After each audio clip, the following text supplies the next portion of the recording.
Salve, salve, salve pessoal, mais uma vez aqui para discutir um pouco do que é esse desgoverno e as consequências que nós teremos com essas práticas para o nosso país. Para vocês terem ideia, quando você acha que já viu de tudo dentro disso que muita gente defende como governo, cada vez que passa eles se superam de maneira negativa.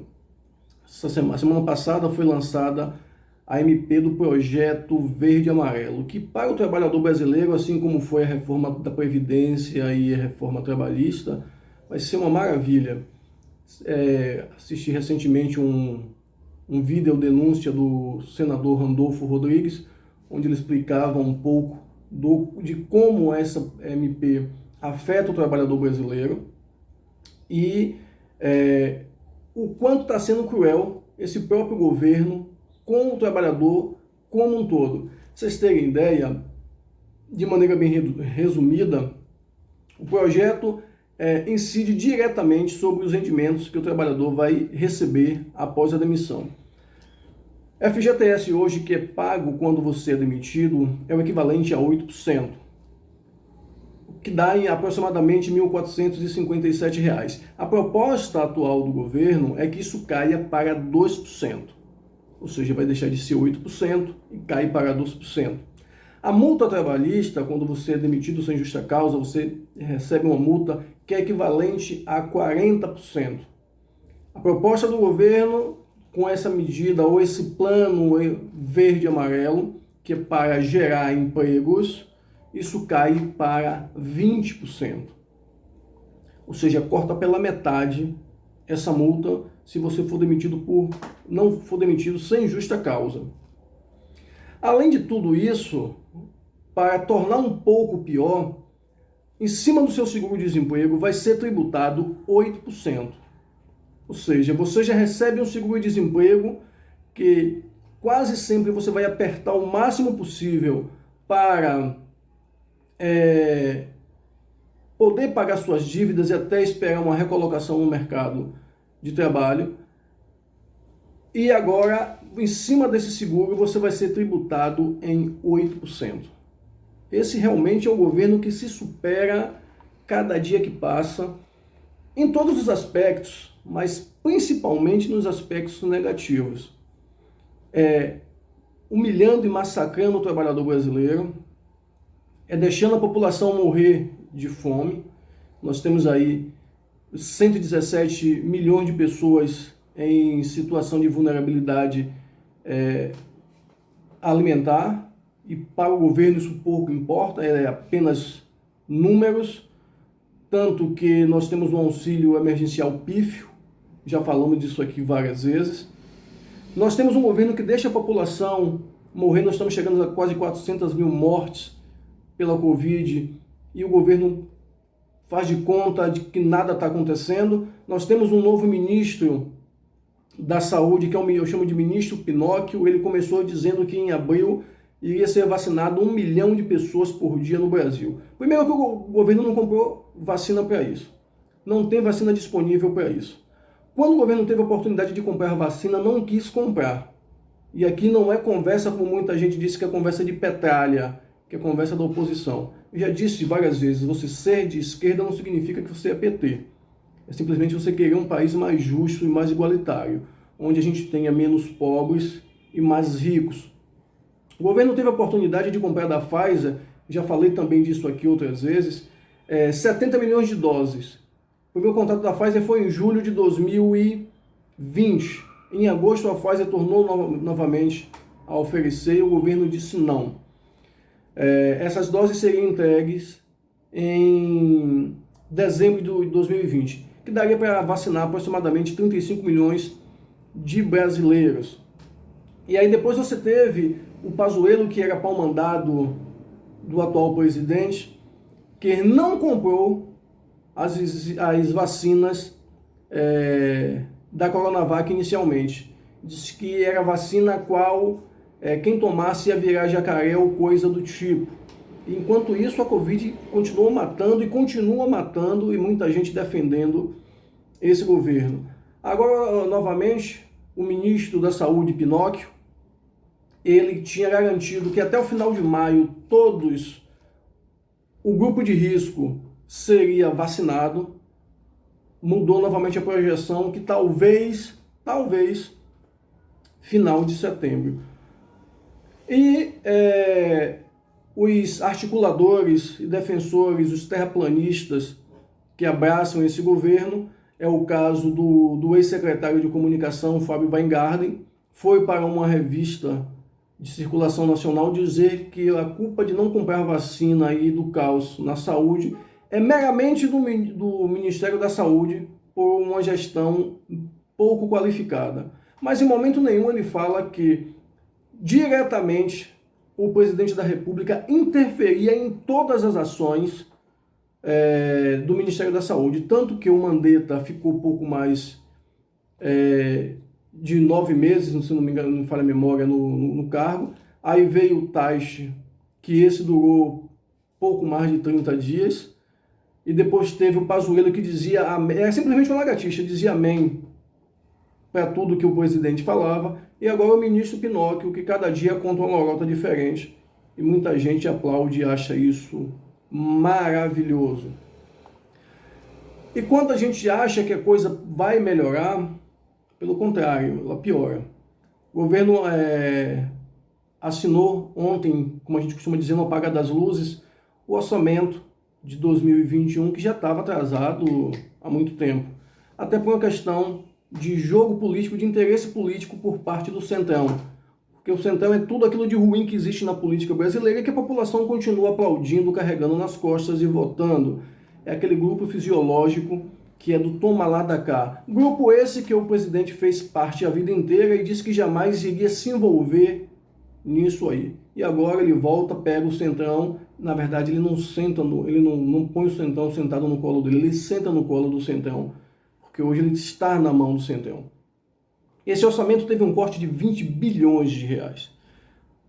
Vou trazer para vocês mais ou menos alguns pontos cruciais com relação a esse corte.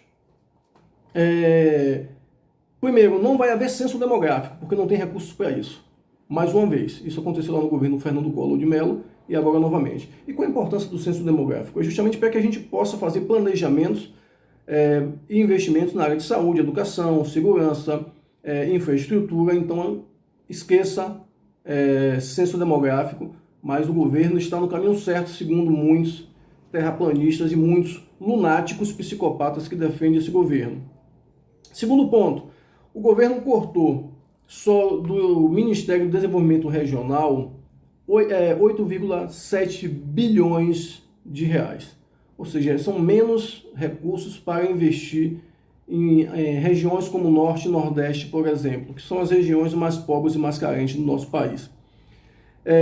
Cortou da saúde, em plena pandemia, 2,2 bilhões de reais, sem contar todos os cortes e congelamentos que ele fez em determinados setores, além disso aí.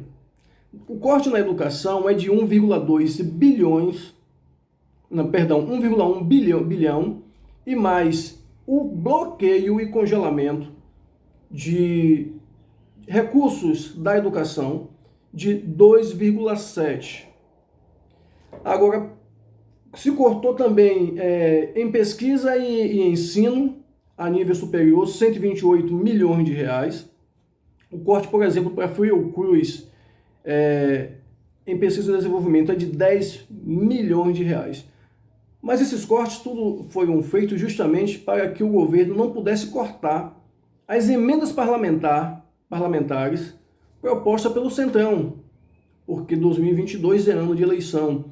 Então os parlamentares colocaram aí um valor exorbitante de emendas parlamentares, que são aqueles dinheiro que muitas vezes fica no meio do caminho para fazer as obras em suas bases eleitorais e para garantir a eleição do mesmo ou de seus correligionários dentro de cada estado.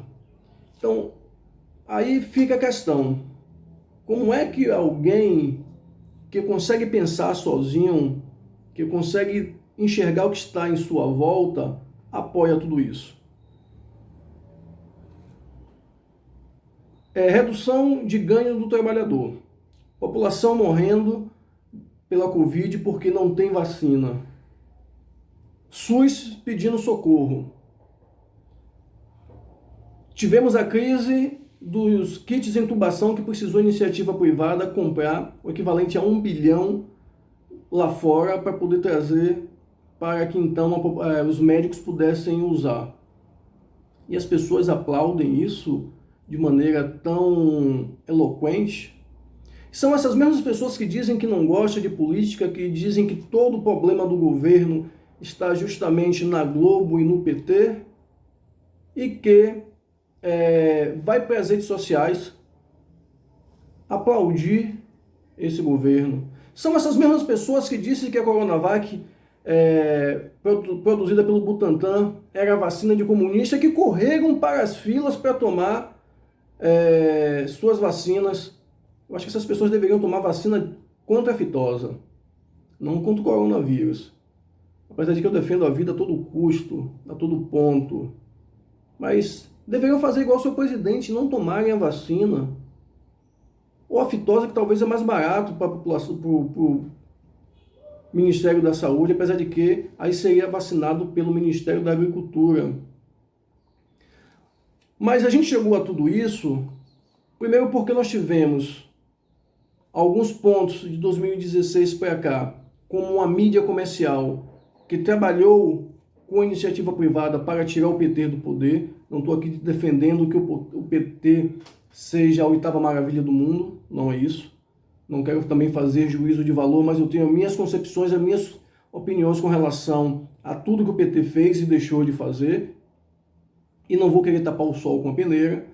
Nós temos uma educação bancária perversa, escravagista, que é projeto das elites e projeto de governo para que o povo não pense, não seja capaz de pensar, e que esse mesmo povo, principalmente a classe mais baixa, mais miserável, seja doutrinado e seja levado a dizer amém a tudo que eles dizem, que eles propõem, mesmo isso sendo a ratificação da sua escravidão. E aí eu vou dar alguns exemplos bem básicos com relação a isso. Todos os cortes que teve, todas as reduções que teve com relação à educação de 2016 para cá, eu não vi mobilização da sociedade civil. Eu não vi mobilização da sociedade civil nos cortes que tiveram de 2016 para cá, no que é tangente à educação, à saúde, à pesquisa e desenvolvimento. Mas essa mesma população abriu a boca para poder atacar os adversários e colocar no poder essa vergonha que nós estamos tendo aí e que infelizmente é piada internacional, onde foi achacado no Parlamento Europeu,